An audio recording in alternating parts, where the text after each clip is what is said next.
Oke, selamat pagi semuanya. Selamat siang dan selamat malam. Kita ketemu lagi dengan podcast Drama Nikah.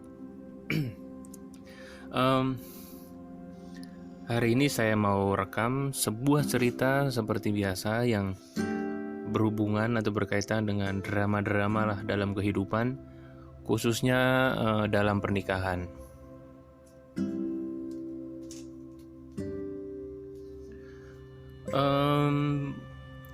Sebelumnya saya mungkin nyapa dulu buat teman-teman semua. Mungkin ada yang baru bergabung dengan podcast ini. Jadi podcast ini kalau belum tahu isinya sebuah konten-konten yang berisi drama-drama kehidupan, baik permasalahan sulit atau boleh juga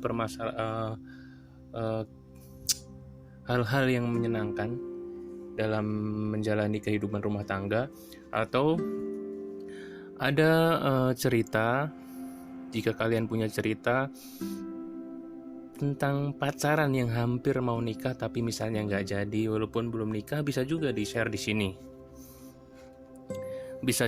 di sini.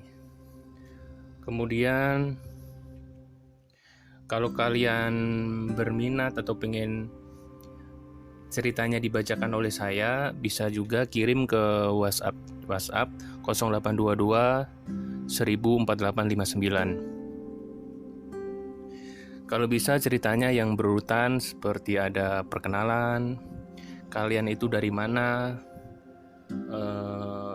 ada umur juga boleh, terus isinya seperti apa ceritanya, terus endingnya tuh bagaimana gitu. Jadi kalau ceritanya menarik, orang-orang yang denger betah juga, nggak di skip lah nanti pas dengerin. Tiba-tiba kalau di tengah-tengah di skip, diganti cerita yang lain kan nggak enak. Atau ini ya, kalian juga bisa follow Instagram kami @dramanikah. Dukung kami, semoga acara ini jadi berkembang dan saya lebih semangat rekam cerita-cerita yang lain. Saya pengen Instagramnya tembus lah 100.000 follower. Jadi nanti saya pengennya di Instagram Drama Nikah itu isinya tentang kartun tapi yang bercerita kayak macam komik lah, yang ceritanya tentang kehidupan dalam rumah tangga. Kemudian kalau udah 100.000, saya pengen ada YouTube-nya juga, Drama Nikah, yang isinya tentang video-video cerita pendek kehidupan rumah tangga. Nah, podcastnya hanya cerita audio aja. Jadi jangan lupa sekali lagi dukung kami, follow Instagramnya @dramanikah.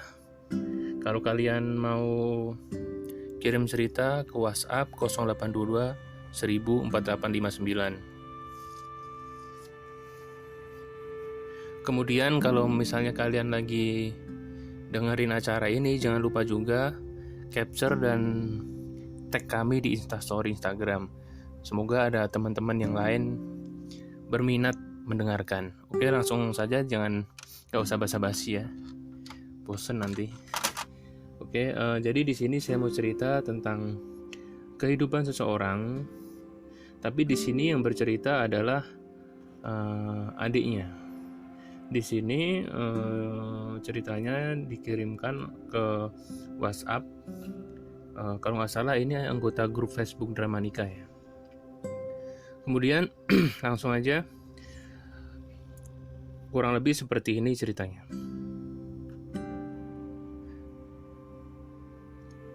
Di sini aku sebagai adik, aku menceritakan ini bukan untuk membuka aib keluarga, tapi paling enggak adalah pelajaran buat teman-teman semua. Sahabat Drama Nikah, namaku Ismi. Ini bukan nama sebenarnya. Jadi kalau ada yang namanya Ismi, jangan merasa itu kami sedang menyinggung kamu ya. Ini bukan nama sebenarnya. Namaku Ismi, aku punya kakak laki-laki dan sekarang sudah menikah. Jadi ketika kakakku dulu masih pacaran, aku sering dibeliin sesuatu lah sama pacar kakakku ini. Jadi kakakku ini laki-laki ya. Jadi si pacarnya, si wanitanya itu sering membelikan sesuatu, entah makanan, kadang juga uang jajan ketika bertemu, mungkin ketika main ke rumah gitu ya. Sebut saja nama kakakku Fadil dan nama pacarnya Nadia.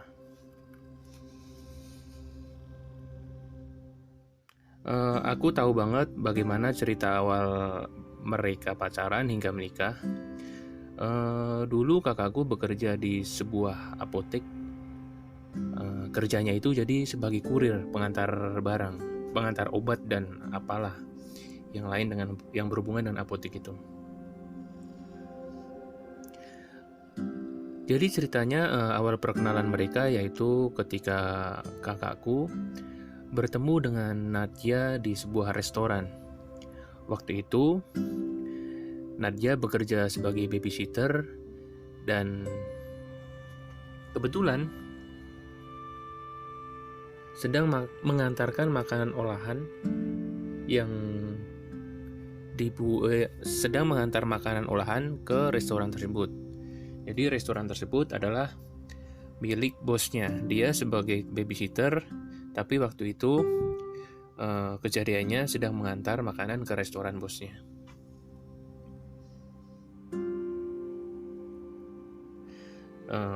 Sedangkan kakakku waktu itu sedang mengantar obat untuk bosnya di restoran itu.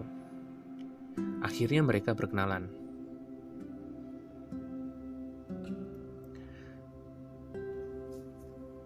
Setiap kali kakakku mengantar obat ke bosnya, akhirnya mereka saling kenal karena sering ketemu.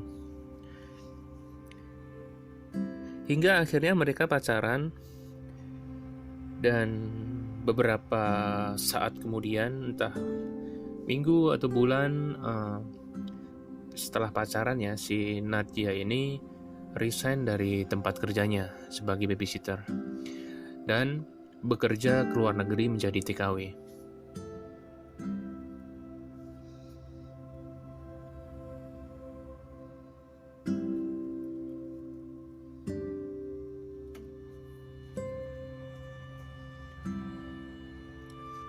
Akhirnya mereka LDR, kakakku di Indonesia dan pacarnya di luar negeri.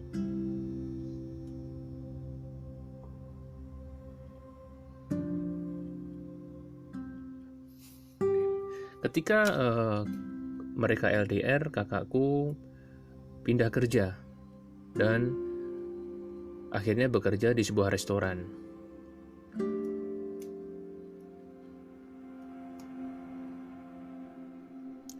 Ketika mereka LDR, makin lama komunikasinya nggak selancar dulu lah, nggak selancar awal.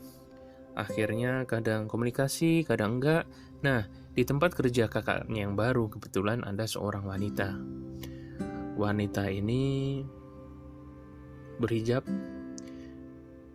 berbeda dengan pacarnya yang tidak berhijab. Di sini nggak ada yang mendiskreditkan siapapun ya, siapa yang berhijab, siapa yang enggak gitu ya. Di sini cuma mungkin sebagai identitas lah, yang satunya berhijab, yang kenalan barunya, yang pacarnya nggak berhijab.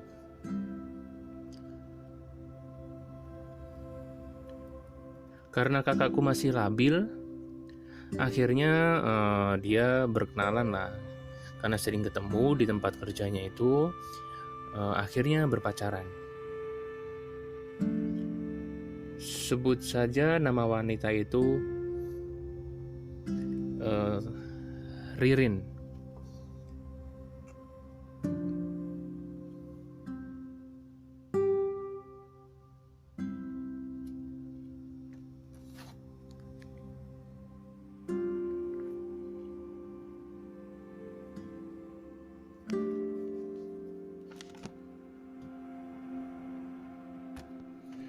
Maaf, tadi ada trouble dikit, rekamannya kayaknya mati gitu. Lanjut lagi. Di sini lanjut lagi. Kemudian si kakaknya yang bernama Fadil berpacaran dengan wanita lagi yang namanya Ririn. Tapi dalam cerita ini akhirnya mereka LDR juga. Nggak diceritakan lebih jauh. Mungkin tapi di sini tertulis kalau mereka LDR tapi masih sama-sama Indonesia. Yang satunya kayaknya di kampung gitu. Mungkin pulang kampung, yang kakaknya pencerita ini masih kerja di restoran itu.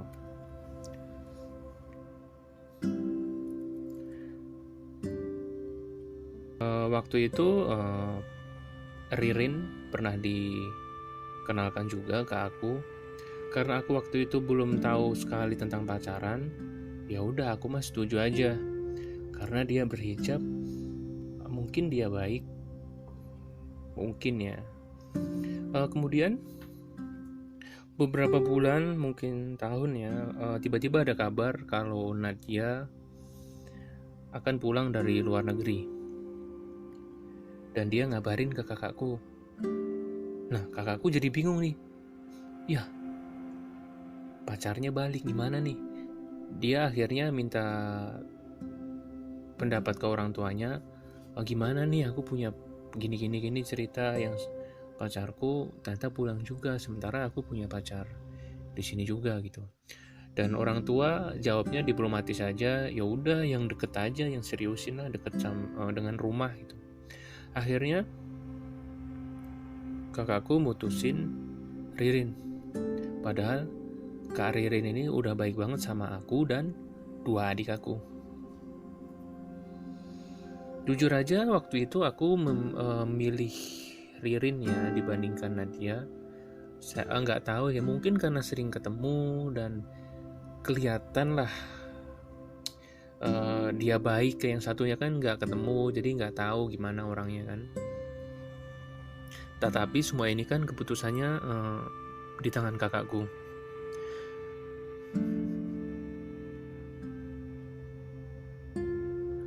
Waktu itu sebelum pulang ya, mendekati pulang, dia kan sempat ngabarin nih mau pulang gitu. Udah tahu lah kapan mau pulang. Nah, di saat itu dia sempat juga ngirimin uang ke kakakku buat bikin SIM. Dan lo nggak tahu kenapa, siapa yang minta ya, atau emang dikasih atau kenapa. Tiba-tiba Nadia mengirim uang untuk bikin SIM, dan si Nadia juga nanya ke kakakku untuk tanda keseriusan, kenalin dong aku ke keluarga kamu. Nah, setelah pulang, akhirnya Nadia dikenalin ke keluarga aku. Jadi ini sebuah tanda keseriusan lah, gimana seorang cewek dikenalin ke orang tuanya. Kemudian Kak Fadil sempat bilang nih, kalau emang serius jangan kerja lagi di luar negeri ya. Jadi mungkin agar mereka bisa saling ketemu dan komunikasi.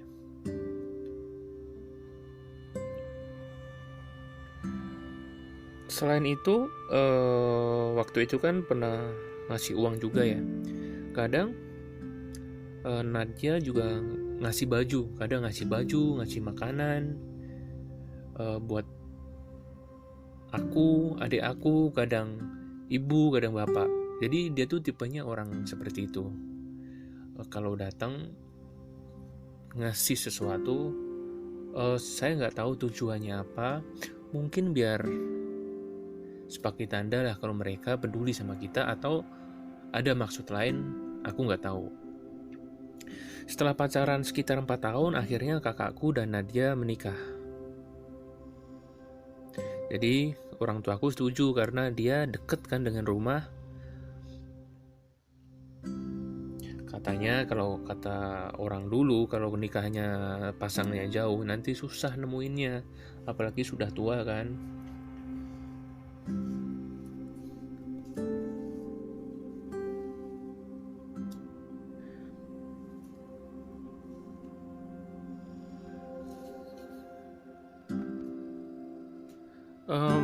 Jadi di sini diceritakan juga kalau profil Nadia itu dia adalah anak bungsu dan keluarganya lumayan cukup lah.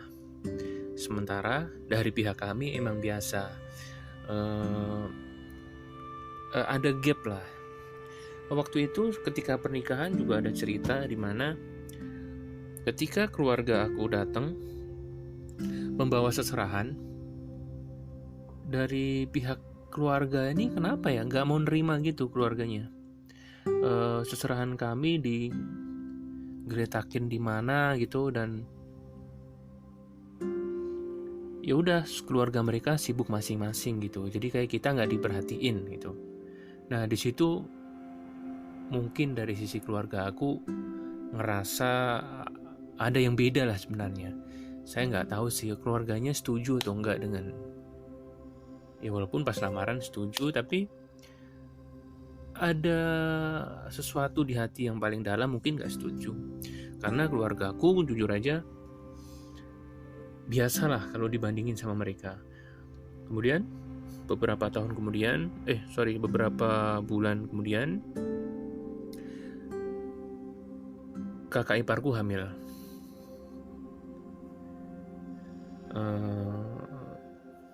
Jadi dia tinggal di rumahku.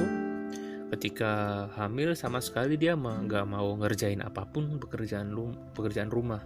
Kalau kata dia sih ini bawaan bayi. Mungkin di sini cerita pekerjaan rumah mungkin cuci piring, cuci baju, mungkin ya menyapu, seperti itu ya. Dan suaminya atau kakakku yang mengerjakan semua pekerjaan rumah hingga istrinya melahirkan. Nyuci piring, nyuci gelas, nyapu. Jadi istrinya ya udah diam aja di rumah karena emang itu bawaan bayi katanya.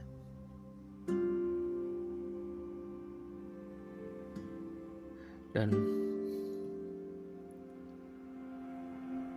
setelah itu di sini di dalam kehamilannya ya, masih dalam kehamilannya, dalam 5 bulan kehamilannya istrinya ini juga suka nyuruh-nyuruh mama aku kayak cuci piring, suruh masak.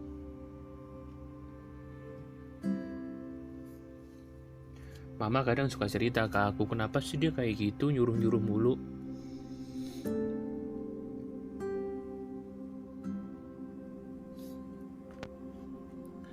Kemudian setelah anaknya lahir, di usia sekitar 1 tahun lah, di sini Nadia tuh sering kepo lah. Dia suka buka-buka tas suami, buka-buka dompetnya, buka-buka sosmed, Facebook, buka HP. Nah, kemudian di situ masalah terjadi. Waktu itu ada telepon masuk dari nomor yang tidak dikenal. Kemudian Nadia ini istrinya ngangkat telepon itu. Dan dalam telepon itu mengaku kalau dia adalah Ririn, mantan pacar kakakku yang dulu sempat kenalan di restorannya.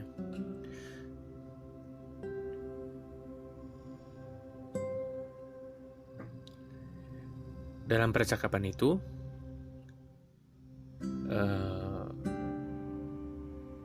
Ririn bilang kalau kakaknya dulu pernah janjiin bakal menikahin dia. Dan ada beberapa cerita yang tidak bisa diceritakan di sini. Cerita banyak, intinya di sini maksudnya bukan saya yang ingin cerita, nggak bisa cerita, tapi di sini memang tertulis nggak bisa diceritakan. Intinya Nadia langsung marah dan menangis, mukulin kakakku.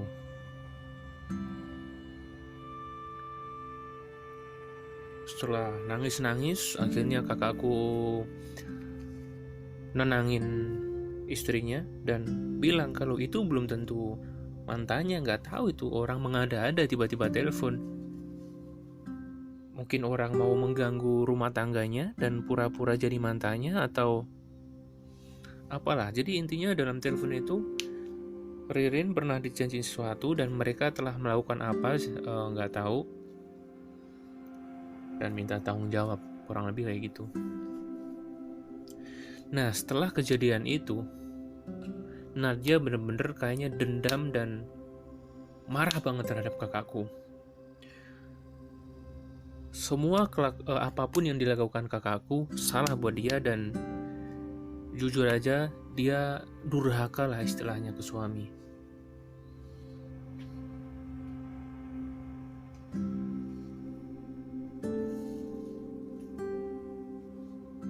Bahkan dia juga, istrinya ini sempat marah juga ke bapakku. Intinya bapakku tuh orang gak tahu diri lah, gak mendidik anaknya. Dia bilang bapakku nih jual anaknya ke Nadia gitu loh. Orang gak punya apa-apa, sementara bapaknya rela jual ke Nadia, ke orang yang lebih cukup lah hidupnya. Intinya biar enak lah hidupnya, dinikahin sama orang yang punya gitu.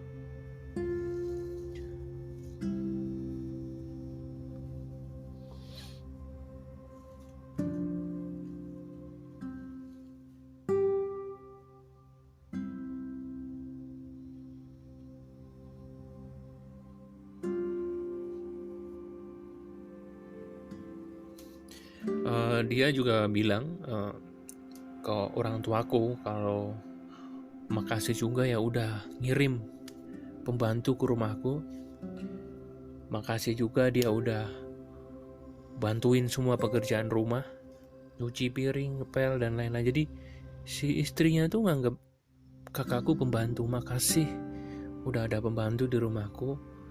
Ya seperti itulah, makasih juga udah jual anaknya untuk dinikahkan sama aku yang lebih cukup biar hidupnya enak. Dasar orang tua tidak mendidik, ya kurang lebih kayak gitulah tulisannya.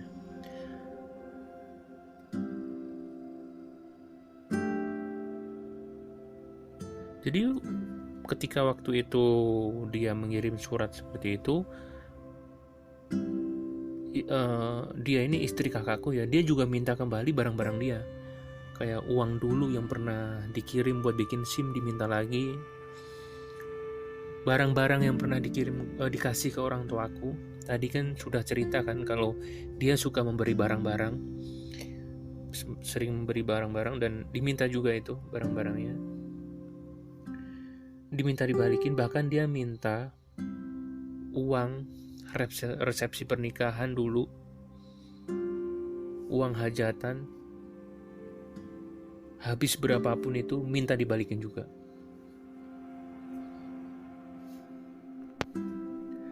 Bahkan waktu itu semua sosmed kakakku tuh diblok ya. Jadi kami nggak bisa hubungi kakakku. Nggak tahu kenapa ya seperti itu. Kakakku disalahin tapi diblok juga. Yang diblok ini kita ya. Kita nggak bisa buka pertemanan kita lah dengan kakakku. Bahkan waktu itu tiba-tiba pernah juga dia nelpon bapakku dan bahas lagi, caci maki bapakku, suruh balikin lagi uangnya, sampai dirinciin total biaya pernikahan dulu. Sangat-sangat sedih, bapakku kasihan sekali waktu itu. Bapakku cuma bilang, mau kamu apa sih? Tapi dia cuma meluap-luap, tapi setelah diminta maksudnya bapakku tuh maunya apa, mau cerai atau gimana gitu, dia nggak mau menjawab ke arah situ. Maksud bapakku kalau mau cerai ya udah cerai aja dengan anakku, tapi ya itu dia minta harta dia yang pernah dikasih dibalikin lagi.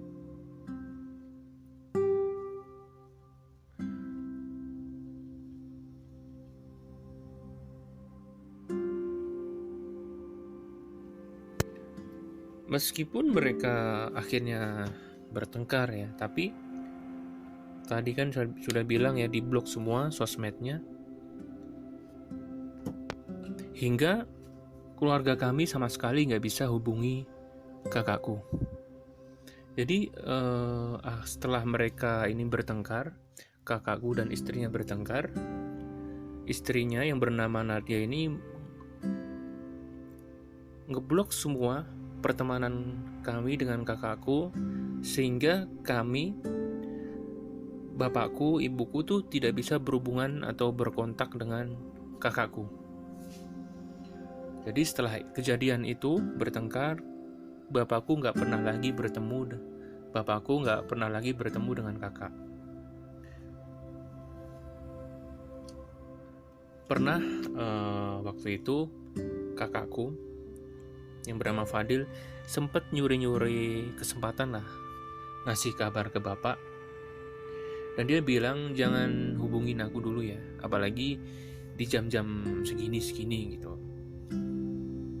karena semua alat komunikasi dia dipegang oleh istrinya, Facebook, HP, segala macam lah yang berhubungan dengan elektronik disita. Mungkin dia masih curiga.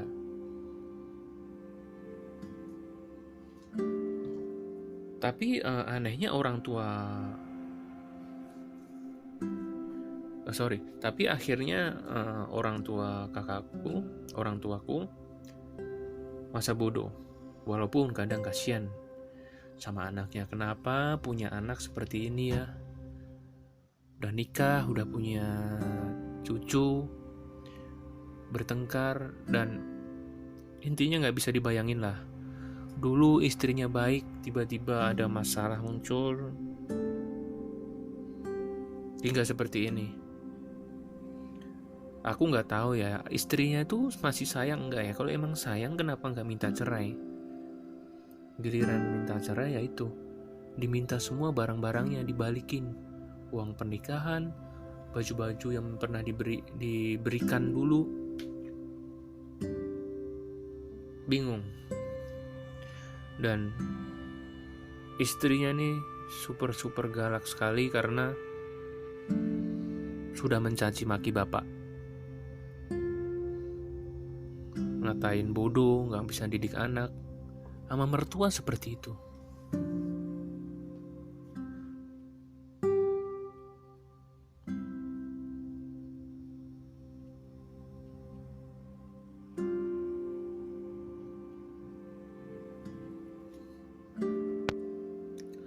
Oke, kurang lebih ceritanya seperti itu. Jadi sampai saat ini masalah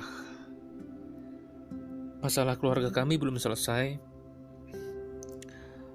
Saya, adik saya, dan orang tua tidak pernah bertemu lagi dengan istri kakakku. Bahkan bertemu kakakku aja udah susah. Kalau ketemu takut dia ketahuan istrinya. Gak tahu kenapa. Kakakku juga bingung karena dia beratin masih punya anak, mungkin kalau misalnya pisah. Kurang lebih seperti itu. Jadi awal yang baik belum tentu akan menjadi baik selanjutnya, dan awal yang buruk belum tentu akan selalu buruk selanjutnya. Jadi agak susah menilai orang itu sesaat. Kita harus kenal terlebih dahulu. Jadi kami minta doanya buat teman-teman semua. Semoga masalah ini cepat selesai dan ya orang tuaku bisa ketemu dengan anaknya mudah lah seperti dulu. Terima kasih. Oke, sekian dulu drama nikah hari ini. Gimana menurut kalian ceritanya? Mungkin di sini ada beberapa hal yang bisa dipetik ya. Intinya seperti yang kayak tadi yang pernah diomongin. Jadi awal-awal perkenalan tuh kita benar-benar nggak bisa menilai seseorang ya. Harus kenal terlebih dahulu. Dan walaupun saya nggak tahu diceritain gimana tadi pacaran berapa lama, saya lupa ya. Mungkin kenal seorang tuh nggak bisa setahun 2 tahun ya kenal. luar dalamnya ya. Mungkin kalau nggak kenal ya kita butuh referensi orang lain lah, nanyain gimana sih dia sifatnya gitu kan, kurang lebih kayak gitu. Oke, buat teman-teman semua yang mau kirim cerita, jangan lupa WhatsApp ke 0822 1000 4859. Jangan lupa follow Instagramnya juga @dramanikah. Kalau kalian dengerin podcast ini, capture juga di Instastory, tag kami biar kami repost, walaupun Instagram kita masih kecil followersnya. Semoga acara ini jadi komunitasnya bagus dan banyak penggemarnya. Terima kasih, sampai jumpa.